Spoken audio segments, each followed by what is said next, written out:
anyone do. I'm constantly amazed that, you know, people will go and buy a new car and they will go to 15 car yards and they'll test drive different cars and they'll talk and they'll look on the internet and they'll read the NRMA magazine, and then they'll start looking for a horse and they'll open up horse deals and they'll go and buy the first pretty horse they see. You know, and the problem is when we come to buying a horse, we're not actually buying a horse, okay?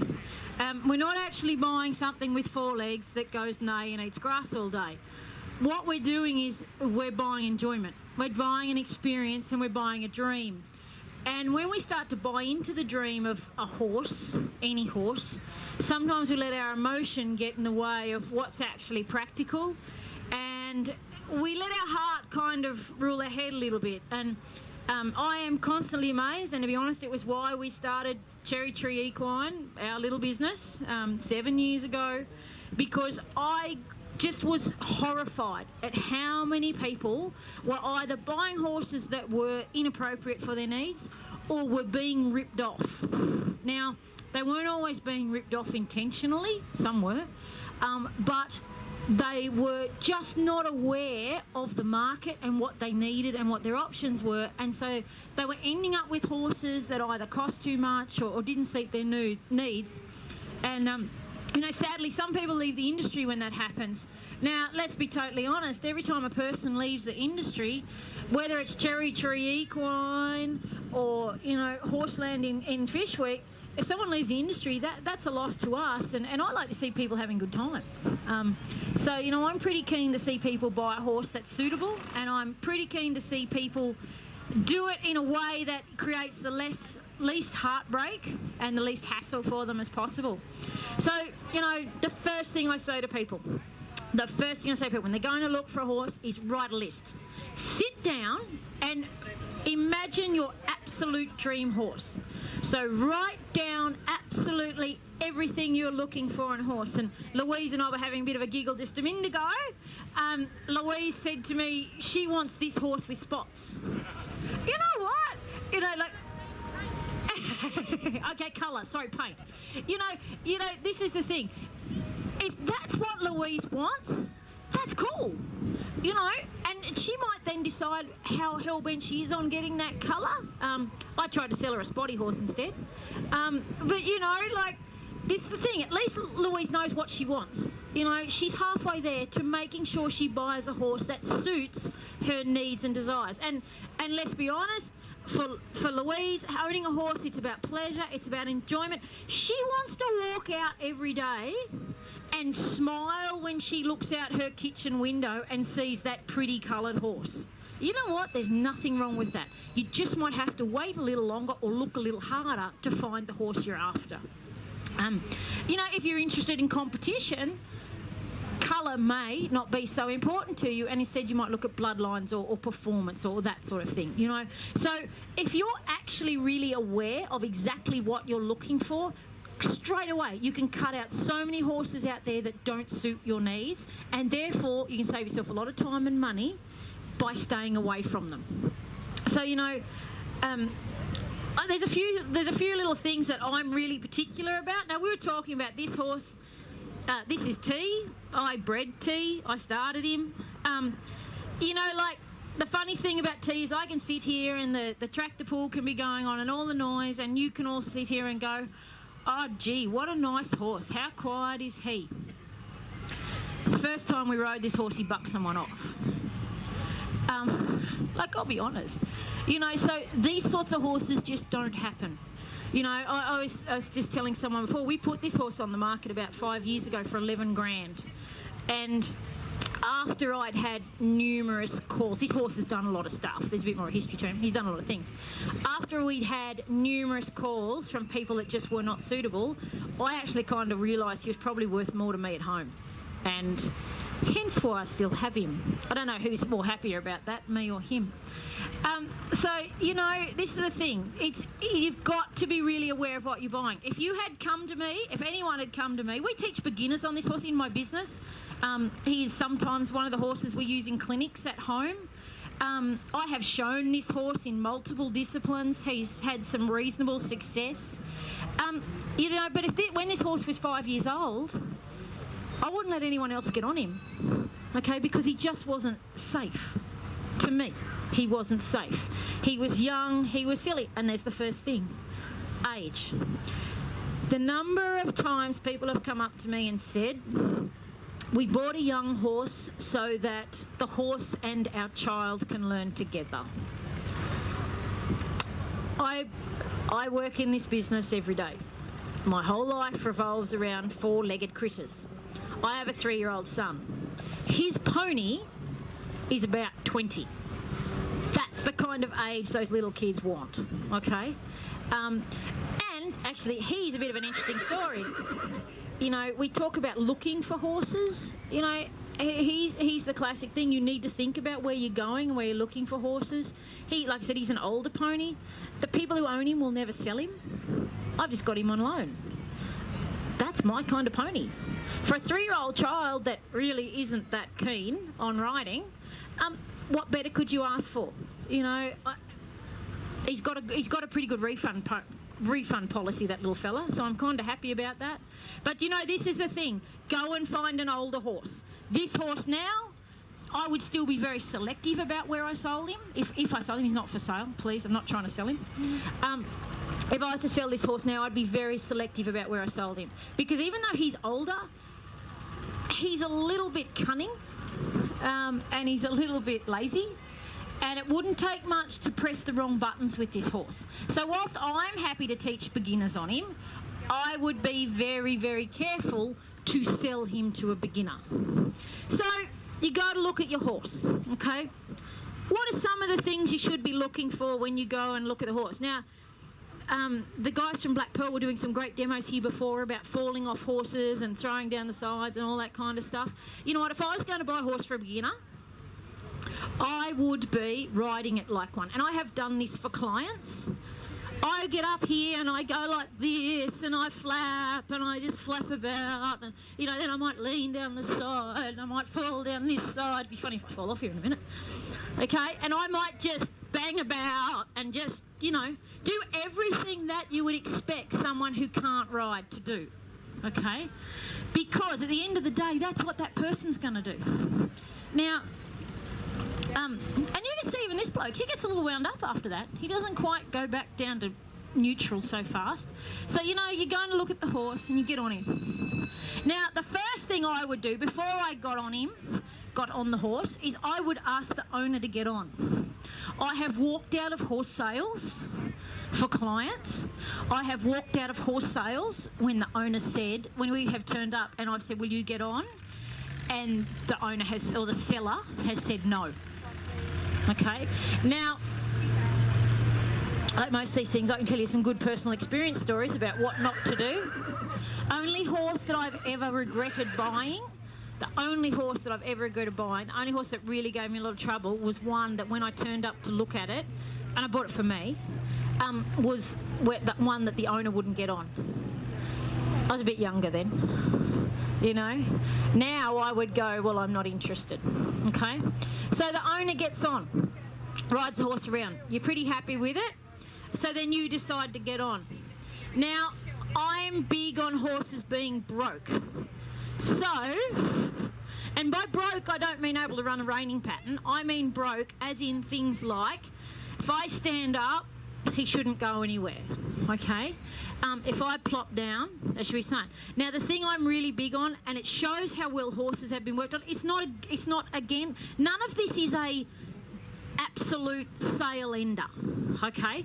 None of these things are sale enders for me if I think I can overcome them and train the horse to where everything's okay. But I want to see horses, you're right, I want to see horses that you can get on and off both sides, okay? I want to see a horse that's kind of happy to hang here when I get off. Now, I'm a little disgraceful when I get on this side, but... And I want to be able to get on with a loose rein. Sorry, fella. Okay? I want to be able to get on and wiggle the saddle around. Okay? He's pretty unfazed by all of that. Like I said, this horse teaches beginners. He's used to all this stuff. And he's had to put up with me riding him every so often. So, you know, that, he's looking at something going on behind him. That's okay. He didn't go anywhere. Okay? He's not, he's observant, but if I was riding a horse and they were looking around like that, that wouldn't faze me too much. He looked around and took off, especially again, if I'm looking for a beginner or an inexperienced rider, then that to me is a game changer, okay? That's when I don't want to know about the horse. The next thing I want to know, and this is for any horse, I want to know how soft and flexible they are and will they give to pressure. So, if I reach down here and ask this horse to give his nose, does he give to pressure? Now, if he'd stuck his head up and braced his head the other way, I'd start asking some questions. Okay, so pick up. That, not only is that the start of your one rein stop, if you've got, safety issues when you're riding, and we're talking about that a bit earlier today, but that is, this horse knows how to give to the rein, okay? If you get one and they don't give to the rein, that tells me that there's possibly a training issue, or else the horse is in pain, and then I need to start looking at how I can overcome those problems before I work out what happens and if that horse is still a potential candidate. And I say the word potential candidate. If we all looked at buying horses like you would think about employing someone in your business, things would be a lot better. And that's how you want to look at it. Look at this as a potential employee. Okay? Is this horse going to work for me? Okay? Is this horse going to be happy when I walk out of a morning and saddle him up? So, we've kind of stretched him around. He's pretty cool about all of that. So, head him off. Loose rein. What does he do? Now, obviously when I'm talking about this stuff, I'm not talking about a horse that you want to take to Grand Prix dressage. I'm talking about a horse that's reliable and quiet. And I would expect this of all of my competition horses. Okay? If I get on any of my competition horses and walk off, I expect a nice, calm pace on a loose rein. Okay? Same when we go to the trot.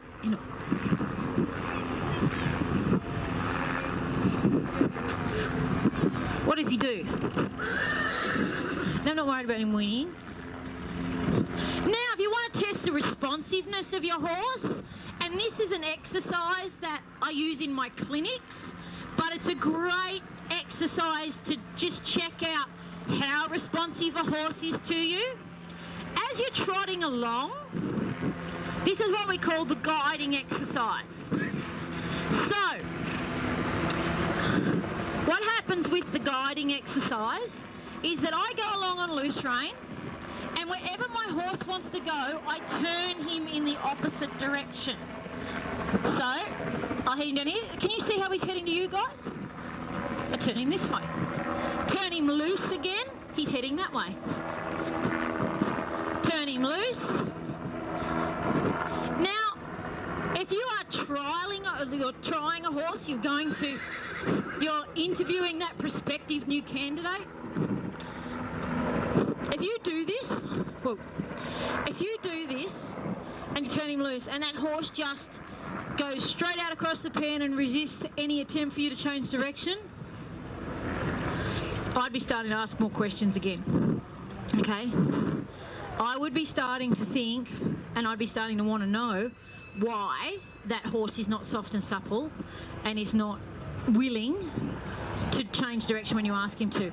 And you might get one, and the classic usually is if you go to someone's home arena and they go out the bottom gate, if you get a horse that is constantly, this is the gate, and he's constantly headed to the gate, and even when you turn him, he's still wanting to go to the gate, if you're getting that, then I would be, again, assessing whether it is a training issue, a pain issue, or whether that horse is just not suitable for you, okay? Now, when I talk about assessing issues and working out whether a horse is trainable or not, this is the next thing you need to think about. For me, okay, I have time. I have a horse that I'm riding at the moment that I have probably put 2 years into knowing full well that he may not make it with me. I can afford that luxury. I have a team of horses, and at the end of the day, he will be saleable for me if he doesn't make it with me. He'll be saleable, he'll be quiet. But most people don't have that sort of luxury. Most of you guys, you know, you've only got weekends to ride. You're not getting home till 7 o'clock at night. You don't have that time to keep working on horses. And the thing is, when you're training horses, consistency is the key. You'll hear me say that over and over again. The more consistent you are, the better results you'll get. But it's also time. Now, if you're someone who only gets to ride Mondays and Fridays, it's a little hard to get that consistency in training. If you're someone who can put concurrent days together, you will get more out of your horse training.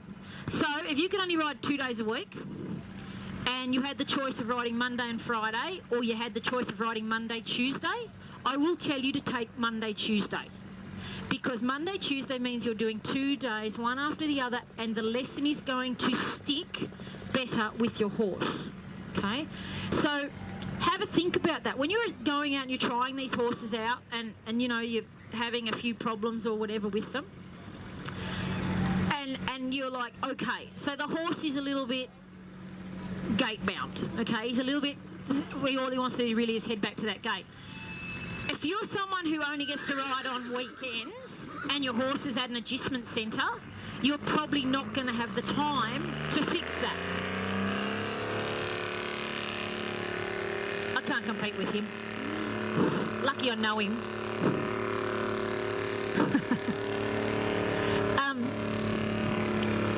So, you know, if you only can ride 2 days a week and your horse is at an adjustment centre, really, you'd have two options. Your options are you go and find another horse, or you buy that horse and then you look for a trainer whose techniques you like to take that horse and put some work into it.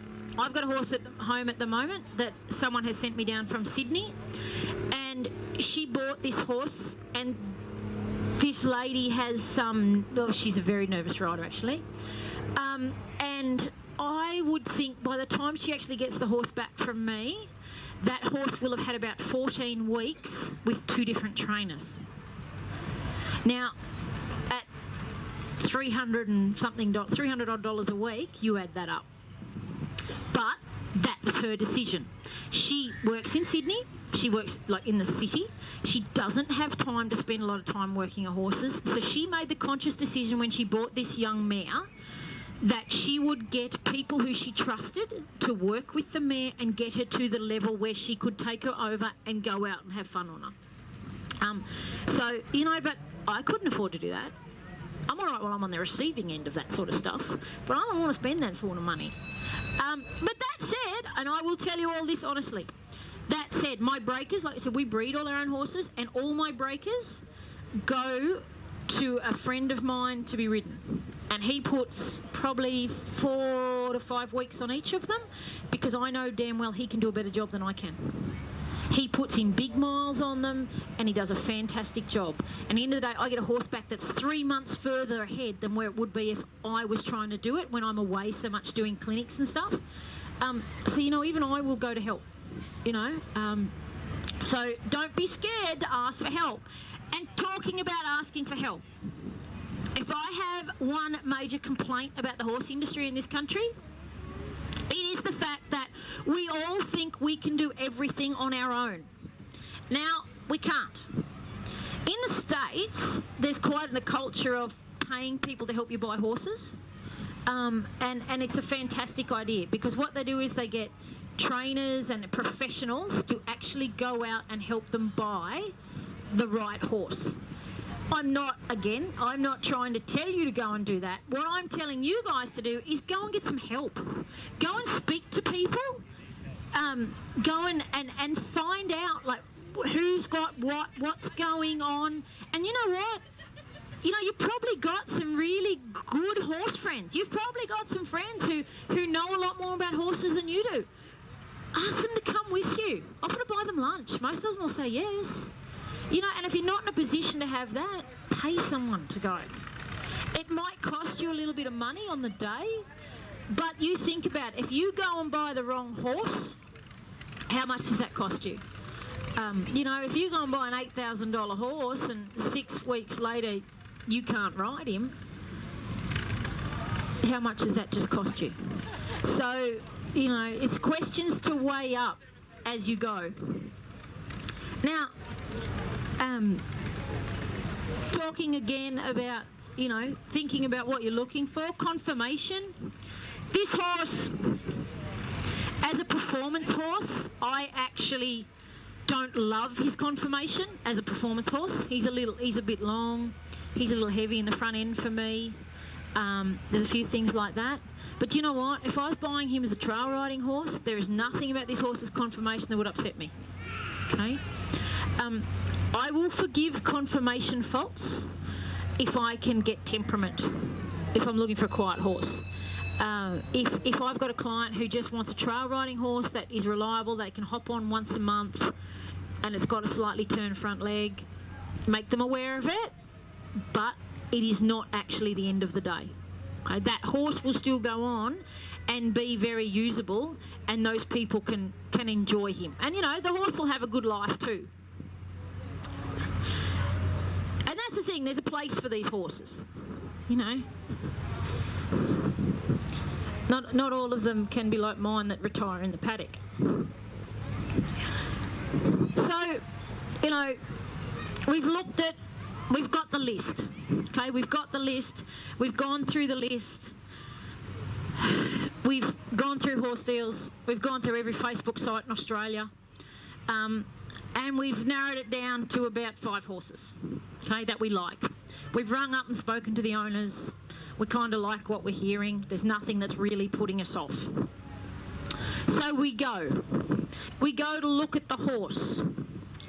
The biggest mistake people make right at this moment in time is they take the horse float. Leave it at home. It's like I said before, if you're getting someone to help you, you know, I went with a friend to go and look at a horse in Victoria. A long way into Victoria. It was all day to get there. And we got there and she took the horse float. And this horse, she wanted for a performance horse, and this horse was lame. It was lame. I said, don't buy it. It's going to give you trouble. But she, you know, her exact words were, oh, we've come a long way, I may as well take him home. Guess what happened? 6 months later, broken down horse. So, and that's the other thing, if you're going to take help, it's kind of handy if you listen to them. Okay? It's no use taking someone to help you and not listening to what they say. You know, and that was the problem. She had just fallen in love with that horse. She let all reason go and she let emotion take over. So she bought a horse that was never, ever, ever going to do what she wanted to do. So, I know, leave the float at home. Like I said before, it might cost a bit of extra money to make that extra trip, but that extra trip is a lot less than what she went through, where she paid $8,000, I think it was, for a horse that 6 months later she couldn't even ride. That was a little bit of an expensive mistake. So, yeah, leave the horse float at home. And take your list. You've written your list at home. Don't go without it. Because what happens is, you walk in and you see the first pretty looking horse and you fall in love with it and it doesn't tick any of the boxes on your list. Well, you just wasted your time there, didn't you? And I'll give you a classic example of what's been happening here, and it happened here last year. My delightful buckskin horse, which is over there in the yards, I had this horse and the other horse are there. That buckskin horse, people, and he remembers from last year, I'm sure. Last year I had 3 horses here. I had 2 chestnuts and a buckskin. This year I have a bay, and tomorrow I'll have a chestnut and the buckskin. And nobody notices the bay horse. Nobody notices the chestnut horse. All they see is the pretty little yellow horse. That horse is over there with a sign on his gate now saying, this horse bites. because so many people have gone and stuck their hands in his face today. He's starting to flatten his ears and snake his head and attack people over the fence. I personally don't blame him. So, you know, he's yellow. So what? It doesn't make him, I can tell you, it doesn't make him any better to ride. Of all of my horses that I'm riding at the moment, the one that I would happily get rid of is the yellow one. Okay? Yeah. Even yesterday, someone said to me yesterday when I came to set up my tent, someone said to me yesterday, the 3 horses, and someone said, I've already picked my favourite of your 3 horses, and I was like, oh yeah, guess which one it is. You know? This horse is, you know, the other 2 horses, well, you've seen this horse, like there's really not much more I could ask for. The other horse is the Equine champion from last year, and everyone wants the yellow one. And he's the one that is the most unreliable of the 3. Pretty is as pretty does, not much. Okay, so forget about the spots.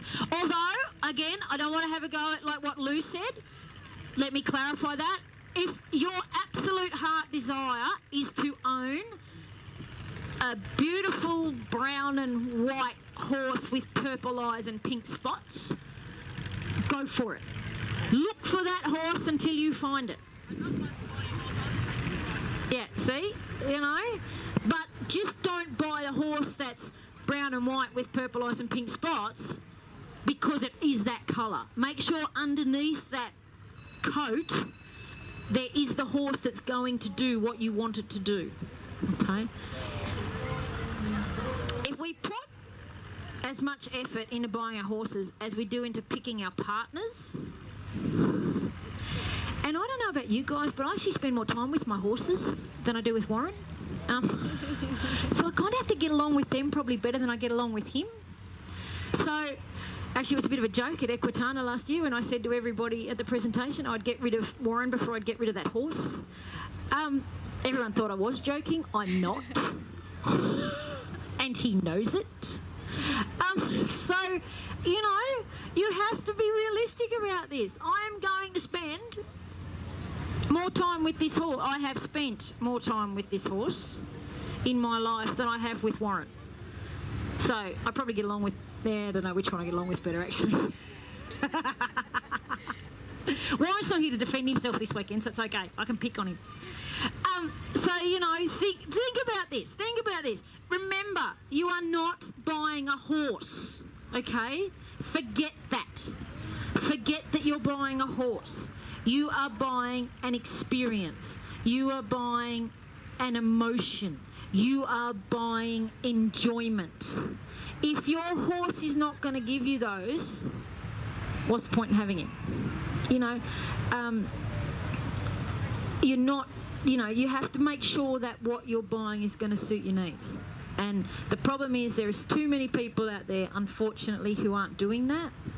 And I'm then the one who and look, I'm quite happy. You can turn up at my clinics with your horses that don't suit and I'll help you. That's my job. I'm not trying to take money away from myself. But at the end of the day, I'd rather you guys come to me with a horse that you're having an absolute blast with and that we can go and I can show you some really cool stuff. You know, it's wasted money to me if you're paying me at a clinic to fix a horse because it doesn't suit you. And I will be the one at a clinic who will turn around and go, have you thought about another horse? You know, I have no emotional connection to your horses. And that makes it easy for me. Whereas you guys, you do. You develop, and that's the thing too to remember. When you buy the wrong horse, if you buy the wrong horse, that emotional connection is already established. They're an animal, you know, there's masses of research out there about how we connect to animals and the big eyes and whether it's dogs or horses or whatever. Same principle applies. So you've already developed that emotional connection and then suddenly you realise this horse is no good. It would have been easier to not buy that horse in the first place. And to go and find a horse that suits you. And to give you an example, apart from Squiggles, but the best horse I have ever had other than Squiggles, he was one of the last ones I bought. This bloke's one of the first ones I bred. But Chuck, it took me 18 months to find Chuck. 18 months of constant searching and friends searching too. Now, he was a competition horse, but 18 months. And I would have gone another 12 if I'd had to. But I just happened to find him. And I missed him. The first time he was sold, I missed him, and I got him the second time. So don't be in a rush. Take all the time in the world. But anyway, guys, I'll be here. If anyone's got any questions, if anyone wants to know anything, I don't have any horses for sale, so I'm not going to try and sell you any. That's the good news, which is always nice, because then I feel like I'm not being a salesman. So yeah, but please, if you've got any questions, I'll be here. And thanks for coming, and enjoy the rest of the beautiful day.